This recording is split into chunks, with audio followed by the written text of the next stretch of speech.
পীর সাহেবের কাজ হলো, পীরজাদার কাজ হলো মুরিদের কলবে বাম স্তনে দুধের নিচে লতিফায়ে কলবের মধ্যে ফয়েজ দিয়ে জিনাখোর, মাতাল, তেড়িয়েল, ঘুষখোর, সুদখোর, ব্যভিচারী মুসলমানগুলোর কলবে ঈমান ঢুকিয়ে দেওয়া হলো পীর সাহেবের কাজ। লিখে নেন, সুবহানাল্লাহ পরে বলবে, বলে তো বুঝে বলবে। আমরা পীর সাহেবের কাজটাই বুঝি না। পীর সাহেবের প্রথম কাজ হলো মুখস্থ করবে, মুরিদের কলবে ঈমানের নূর ঢোকানো, পীরজাদার অন্য কোনো কাজ নেই। 2 নম্বর কাজ হলো মুরিদের সাথে নবীর সাক্ষাৎ করিয়ে দেওয়া। দাদা হুজুর দিয়েছে, বড় হুজুর দিয়েছে, এখন যিনি পীর বলে দাবি করবে মুরিদের দায়িত্ব তাকে নিয়ে এটা করে দিতে হবে। আমার কথা বোঝা যাচ্ছে? হ্যাঁ না বলো, তাহলে মুরিদ বিপদে পড়বে। আমার কথা বোঝা যাচ্ছে? আমাদের নিয়ত আছে না, আমি আমার কলবের দিকে মুতাওয়াজ্জা, আমার কলব, বলুন বলুন, নিয়তটা বলুন, আমার কলব, আমার জনতা পীর সাহেব, তাহলে আপনার পীর সাহেব লাগবে। ভালো করে শুনবেন, নিয়তে বলেছেন আমি আমার কলবের দিকে মুতাওয়াজ্জা। কলবটা কোথায়? এই যে বাম স্তনের দুধের নিচে। ইন্না ফিল জাসাদু মুদগাতু। চাচা আমি দেখিয়ে দিতে পারি জায়গাটা আপনার কোন জায়গা, কলবটা কেন ওই জায়গাটা দেখিয়ে দিতে পারি কেন, হাদিসে রাসূল দেখিয়েছে। আর ওইখানে যখন ঈমান ঢুকবে ওইটা নড়বে। কোরআন বলছে ইন্নামাল মুমিনুনা আল্লাযীনা ইযা যুকিরাল্লাহ ওয়াজিলাত কুলুবুহুম। মুমিন যখন আল্লাহর জিকির করবে তখন তার কলবটা আল্লাহ আল্লাহ, নিজের কানে শুনতে পাবেন জিকির করছে, একটু জোরে বলা যাবে না? এটা হচ্ছে ভিতরে, এটা ভিতরে, বাইরে নয় চাচা। এই জন্য দাদা হুজুর লিখেছে হাসবি রাব্বি, পরের লাইন বলো, পড়ো, হাসবি রাব্বি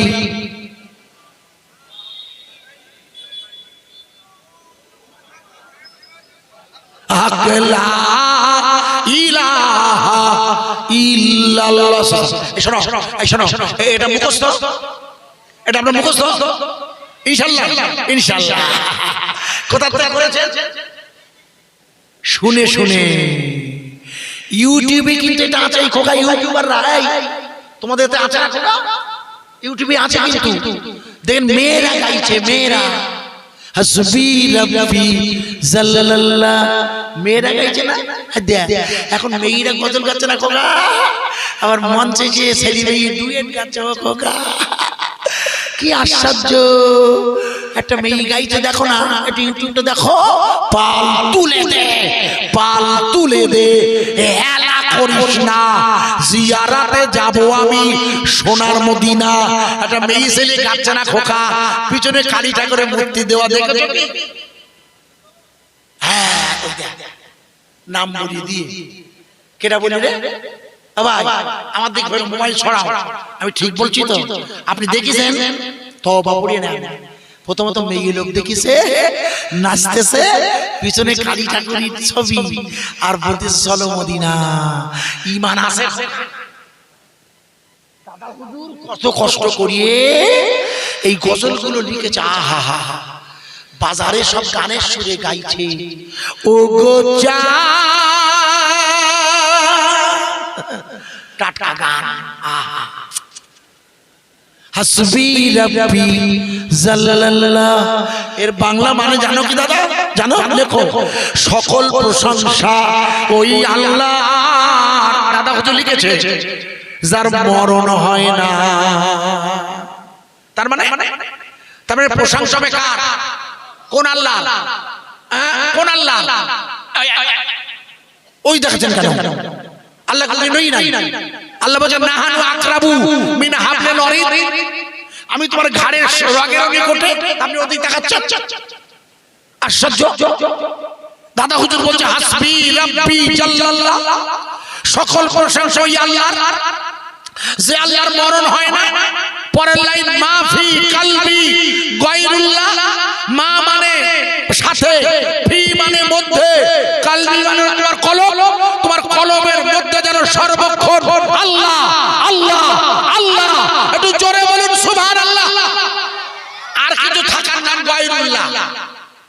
আল্লাহ ছাড়া আর কিছু ওখানে এলেই ওটা হবে গায়রুল্লাহ। ভালো করে বোঝার চেষ্টা করুন। তো হযরতে শীশ সাল্লাল্লাহু ওনার মুরিদদের যে জায়গায় ফয়েজ দিতেন বসে, সেই জায়গাটার নাম হচ্ছে ফৈজাবাদ। যে লোকসভা কেন্দ্রে এবারে ভোটে অযোধ্যার বাবরি মসজিদ আছে, সেখানকার ভোটে হেরে গেছে বিজেপির দল। ভালো করে বুঝবুঝ হাজার চেষ্টা করছে ওরা গোটা ভারতের জমিন থেকে লা ইলাহা ইল্লাল্লাহর কলেমার দাওয়াত তুলে দিতে। আমার কথা বোঝা যাচ্ছে কি? এই দাওয়াত পৃথিবীর কোন শক্তি তুলতে পারে? জোরে বলুন। আমি উদাহরণ দিচ্ছিলাম ছোট করে করে, আপনাদের মনে নেই, ভুলে গেছে। কি বলেছিলাম প্রথমে? মনে করতে মা আমিনাতুজ জোহরা দেখছেন প্রথম রাসূলের নূরের তাজালিতে রোমের দরবার, মনে আছে? ভুলে গেছে। দ্বিতীয় পরে ওটা সুযোগ হয়, প্রথমটাই দ্বিতীয়টা শুনুন। মা আমিনাতুজ জোহরা দেখছে শাম আর সিরিয়া। কোন সিরিয়া? যার রাজধানীর নাম হচ্ছে দামাশকাস। কোন দামাশকাস? যে দামাশকাসের মসজিদে ঈসা রুহুল্লাহ নামবে কি করতে? ইহুদিদের নবী দাজ্জালকে খুন করতে। কবে নামবে? টাইম হয়ে গেছে। কেন? যেহেতু ইমাম মেহেদী আলাইহিস সালাম আসবে, উনি নকশবন্দিয়া মুজাদ্দিদিয়া তরিকা করবে।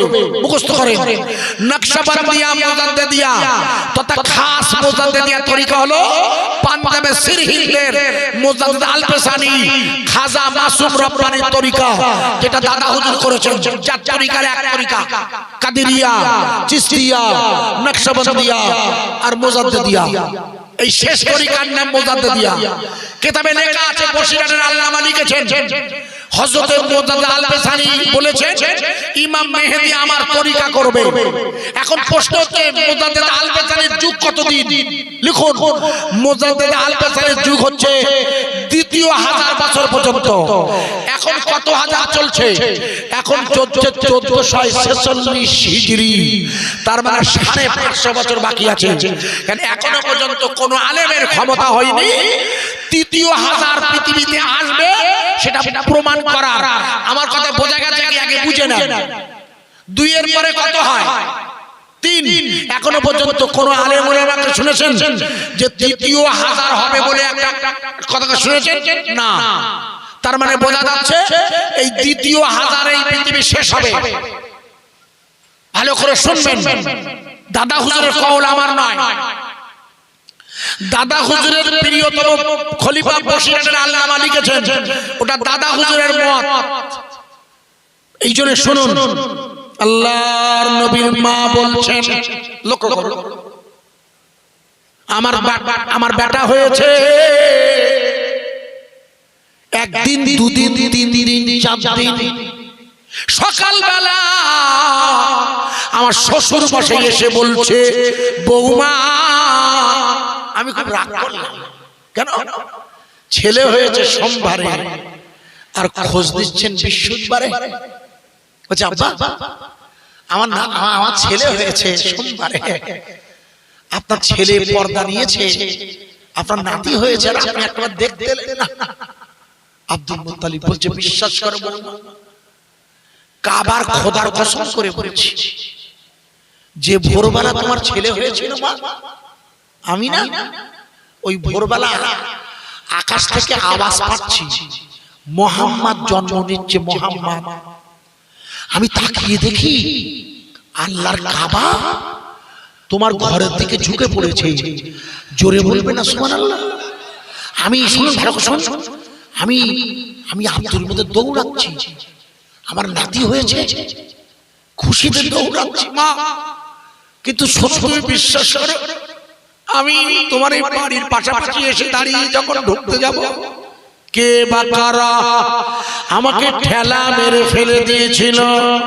মা মেনা বলতে, শ্বশুর মশাই, আপনি যা বলছেন, হঠাৎ পাশের থেকে একটা লোক বলছে, ও মা মেনা, আপনার শ্বশুর যা বলছে ঠিক বলছে, আপনি একবার মনে করে দেখুন তো আপনার বেটা হওয়ার সাথে সাথে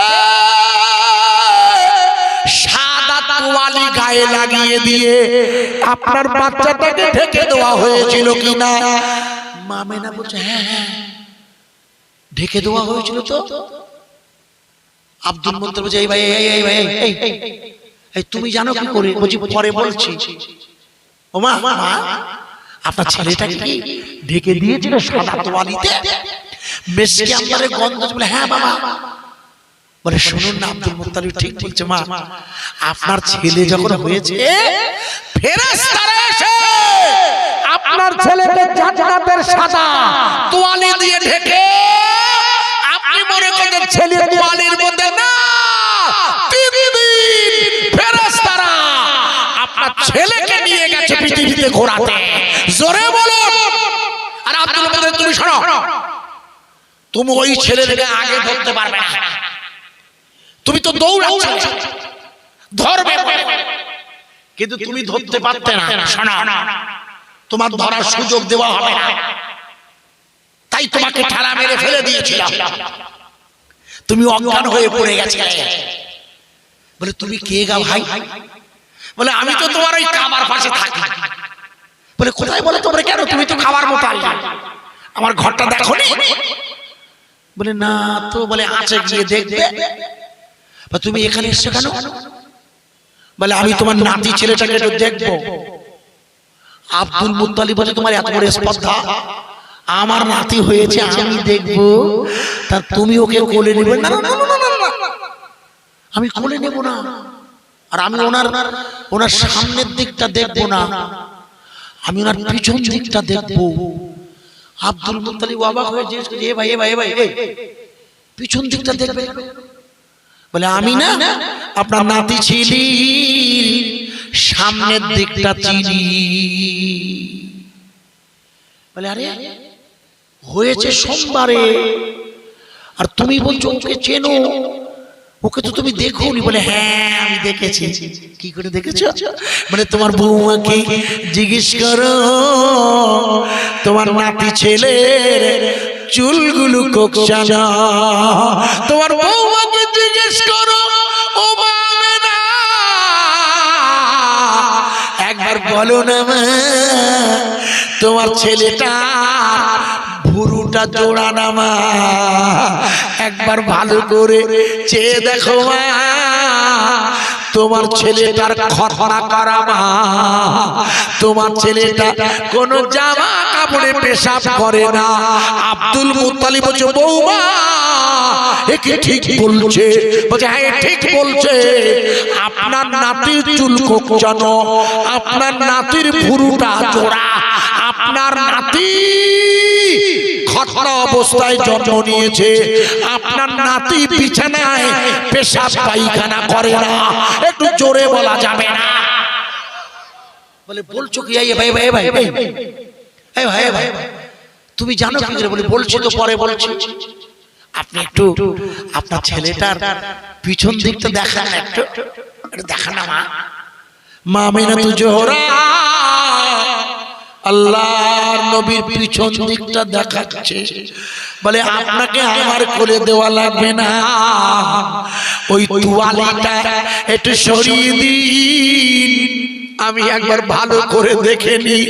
আল্লাহর নবীর মা আমিনাতুজ জোহরা ওই তোয়ালিটা যেই সরিয়ে দিয়েছে, দেখে আল্লাহর নবীর গ্রীবা মুবারাকে কবুতরের ডিমের মতো ছোট একটু মোহরে নবুয়াত মারা, কবুতরের ডিম পেড়েছে মাকড়সার জাল, কবুতরের ডিম পেড়েছে মাকড়সার জাল, গারে সুরে আছে বসে দয়ার নবী লাল আবু বকর বললেন নবী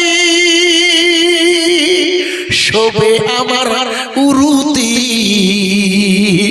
সাপ বিচুতে কাটবে তোমার পেলে ফাঁকা জমিনে। লোক বলতো শোনো মা আমিনা, ও মা শোনো, তোমার ওই ছেলেটা ওর পিঠে যে ওই কবুতরের ডিমের মতো ওই গোস্তটা আছে, ওটা হলো মোহরে নবুয়ত। ও হবে শেষ জামানার নবী। আমাদের কিতাবে লেখা আছে, আমার বাড়ি শাম আর সিরিয়ায়, আমি হলাম ইহুদিদের রাব্বি, তোমার ছেলেকে খুন করতে এসেছি।